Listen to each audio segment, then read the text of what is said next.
It's about 26 and a half before the hour, and we're changing things up a little bit because we are going live to Nashville, Tennessee. Yeah, it's a place where people are wearing boots and singing country music, and it's where Perry Atkinson is doing that. Perry, good morning to you. It's actually too cold for cowboys here, I think. You think so? Well, you look like you're in a very lush green area, so you don't look like you're too cold, but I know it is cold in Nashville.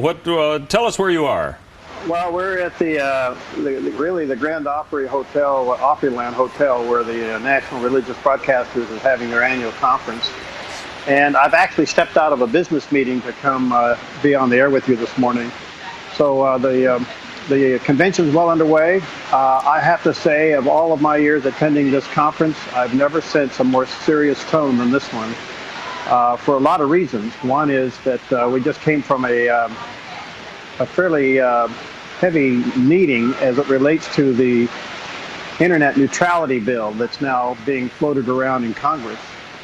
If this thing sees the light of day, basically what it's going to do to us broadcasters, actually anybody that has a website, the whole internet, it makes the internet a utility. Do you remember the old AT&T utility bill days? Yeah. Well, this is the beginning of serious issues in this country when it comes to the First Amendment. So there was a great big discussion on that today. I'll be going to another meeting on that when I get off the air here in just a few moments.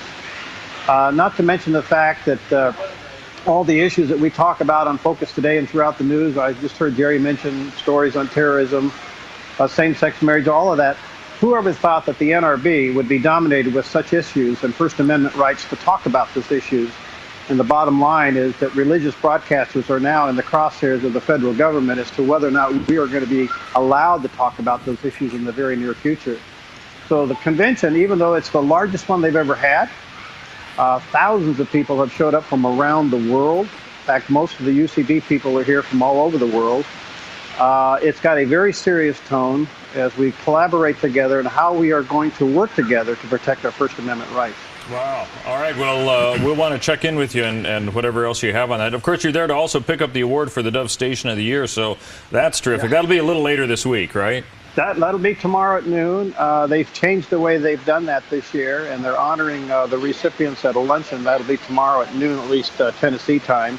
And so we're quite honored to pick up the LPTV Station Year Award, and I just talked to the chairman of the committee, Randy Weiss, and he said it was overwhelming by the committee that the Dove received the award this year, and they've actually asked me to come back and serve on that committee.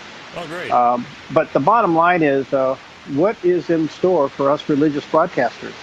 It's an amazing time to be a part of this organization. Yeah. Hey, Perry, I got a question for you. You know, as far as turning the internet into a utility, isn't a part of this Obama's plan to basically get more money out of us, to tax us? No, it's to regulate us. Eventually it would be a tax, but think about this. Anything that we talk about on the air or any Christian website, now this is serious stuff, whether it's the Dove website or any ministry website, a church website, if you say anything that's derogatory about Islam or same-sex marriages, you could be fined. Wow. And so think about this now. They have the government has pretty much neutralized. That's why they call it the Internet Neutrality Bill. They've neutralized the military and they've neutralized all federal government. You can't talk about those issues in any of those two institutions. Right.